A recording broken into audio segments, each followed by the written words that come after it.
Every 90 days, Home Depot reports its financial results to Wall Street. Same-store sales growth, operating margin, return on invested capital, earnings per share.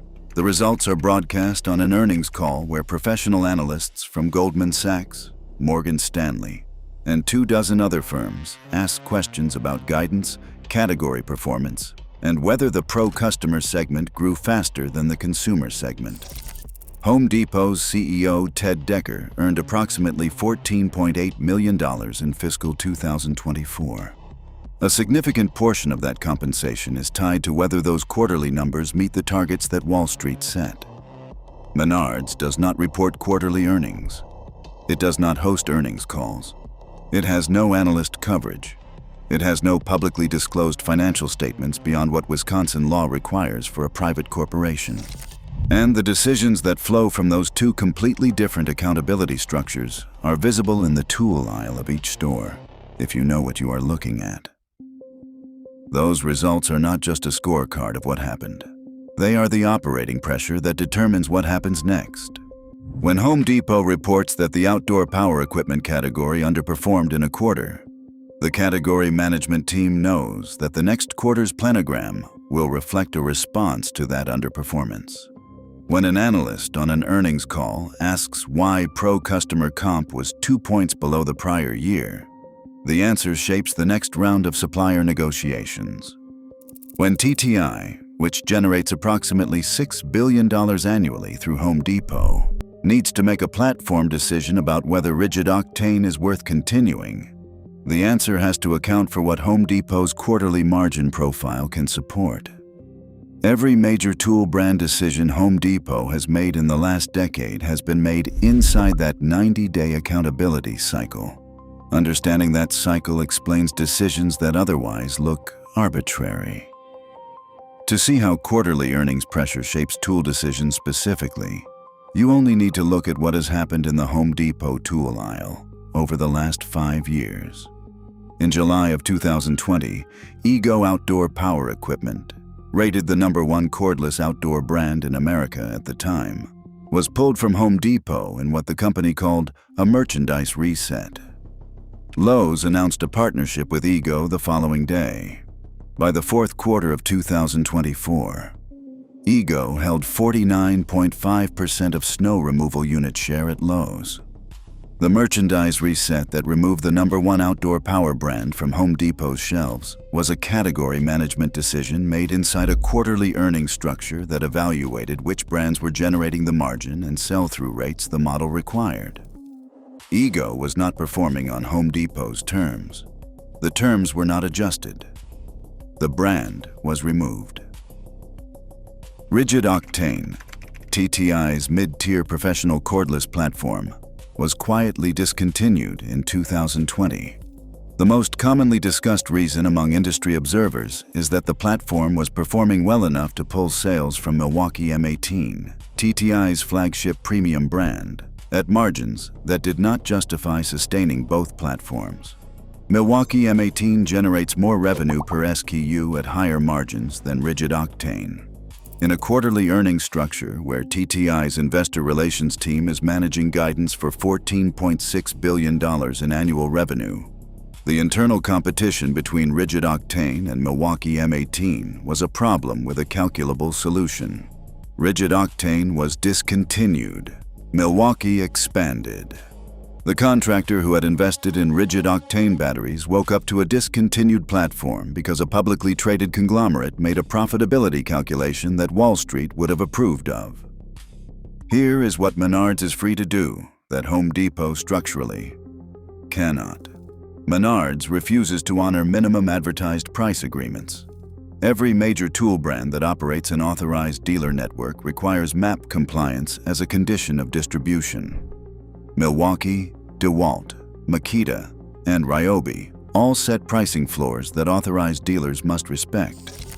Honoring those floors means never advertising a product below the manufacturer's minimum, including during store-wide promotional events. Menards runs an 11% rebate on nearly everything in the store on a rotating basis.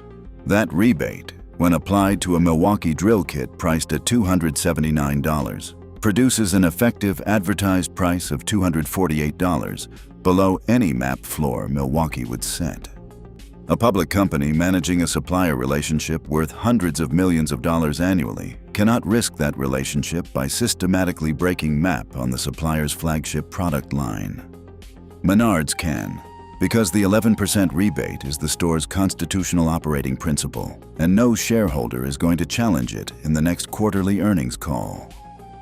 The $18.25 billion SRS distribution acquisition that Home Depot announced in March of 2024 was immediately welcomed by Wall Street analysts as a strategic move to expand the total addressable market to approximately $1 trillion. The acquisition was financed through debt and equity in a way that a publicly traded company with access to capital markets can execute. Wall Street wanted growth. Home Depot delivered growth at scale. Menards has never made an acquisition of comparable scale because John Menard's cash flow discipline, the discipline of a man who financed every store from the cash the previous stores generated, who lives in a $425,000 house while worth $20 billion, does not include deploying $18 billion on a single transaction. Not because Menards could not access the capital, because no one is pressuring John Menard to deploy capital faster than his internal return on investment calculation justifies.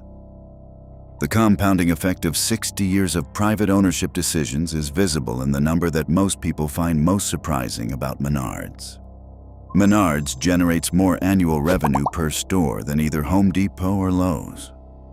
The third largest home improvement retailer in the United States, operating in 15 Midwestern states with no national advertising campaign and a brand that is unknown outside its distribution radius, is more efficient per location than either of the two chains that have spent decades and billions of dollars optimizing their retail operations under quarterly earnings scrutiny. That efficiency is not the result of a superior technology platform or a breakthrough customer experience strategy. It is the result of 60 years of decisions made by a single owner who did not have to explain any of them to an analyst on an earnings call 90 days after they were made. The specific thing that Home Depot has reason to be concerned about is not that Menards will expand into its markets. Menards will not expand into Texas or California or Florida for the distribution infrastructure reasons documented elsewhere. The concern is the precedent that Menards' per-store efficiency creates. When a company with no brand recognition outside the Midwest, no national advertising, no public capital access, and no shareholder pressure outperforms the most efficient publicly traded home improvement retailer in the world on a per-store revenue basis, the explanation for that outperformance is the ownership structure. And the ownership structure cannot be replicated by a company that has already answered to Wall Street for 38 years. The final detail that closes this story is the one that leaves it open. Menards' private ownership advantage is also its most significant vulnerability. John Menard Jr. is 84 years old. He still serves as president. The succession plan for the company, whose entire competitive advantage flows from the decisions of a single private owner, has never been publicly disclosed. Wall Street cannot touch Menards today. The question of whether what John Menard built survives the transition to whoever runs it next is a question that Wall Street, for once, does not have to answer. The Menards customer does. If this changed how you think about why the two stores look the way they do and make the decisions they make, subscribe. The ownership structure behind a retail chain determines more about what you find on the shelf than any merchandising strategy ever will.